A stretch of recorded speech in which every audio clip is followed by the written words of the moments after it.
Hello,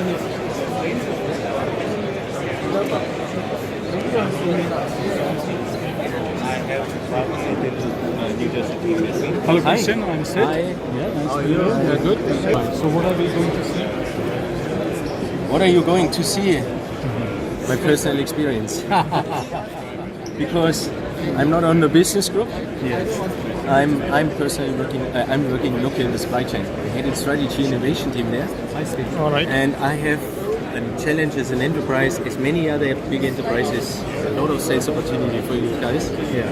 And what I did in my innovation is I eat my own dog food. So I try to use my own products and work together with the with the business groups to develop further solutions. Service providers with this. Exactly. We are not in a. Okay. Yeah, Good. we are a telco. Yeah, telco. Yeah. So, all right.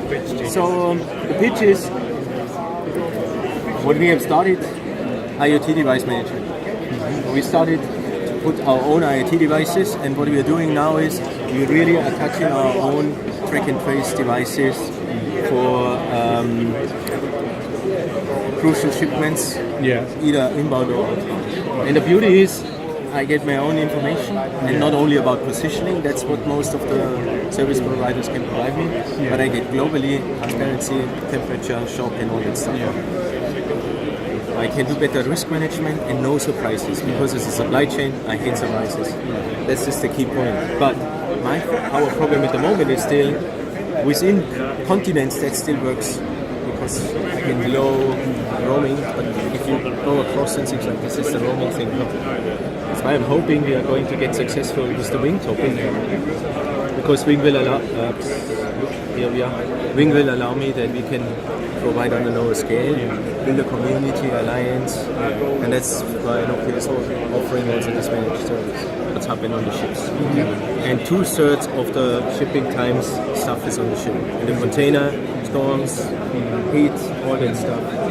And with having that solution over there, having a private LTE on a container ship, you can continue using the LTE layer to track. I see. So you provide narrowband also there. You have no battery problems and things like this. But further important is you have an edge cloud, and you can put other applications, and that's what we did now together with Amazon. So Amazon Greengrass, and the beauty of Amazon Greengrass is it analyzes anomalies. So if something goes wrong, then we send data, and not all the time. I see. For much more efficiency. We need to build multiple layers. Yeah. It becomes more complex. Understood. If we want to have our Internet of Things. Yes. Okay. Okay.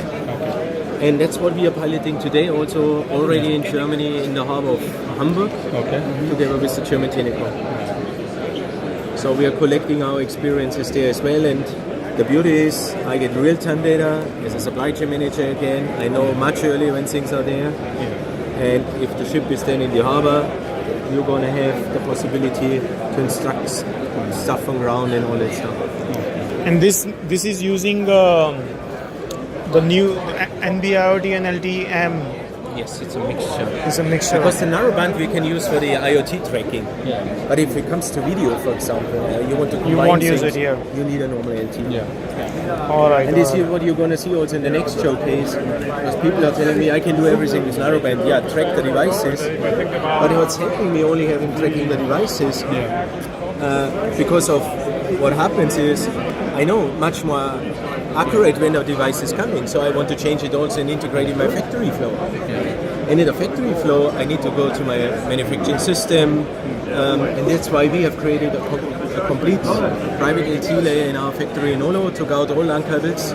So people are mobile, things, the vehicles are mobile, the production lines are easier to readjust, and the information now accurately when is the device coming, and I can track my device inside. And this is always a combination.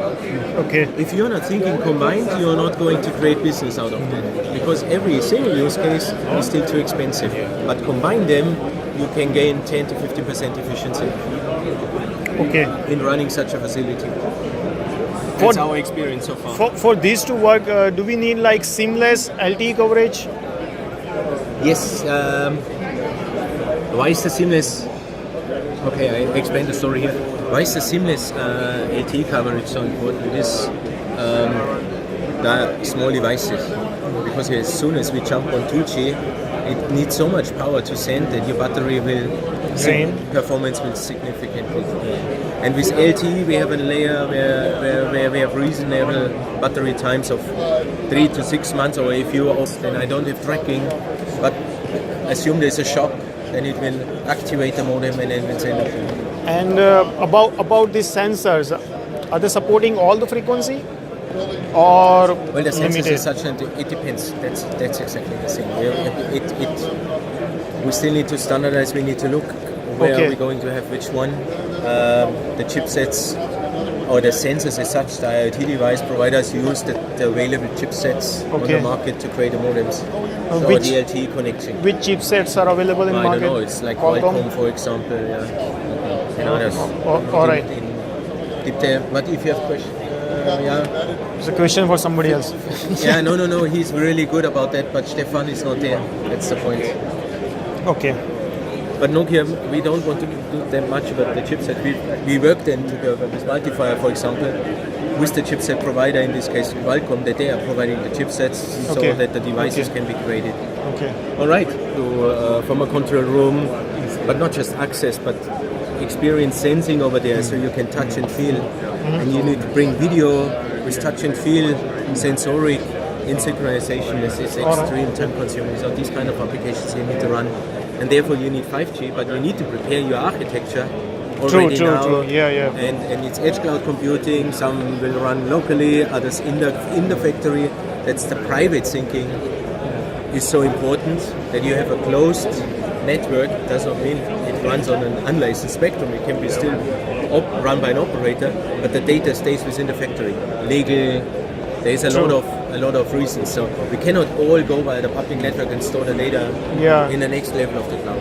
You know, these are the things which the industry needs. Okay. And at the end of the day, you have a call center. Very easy. If you have one like Wing, then you cache all the data for big data analytics, predictive maintenance, development, and so on. Okay. Nice. Great.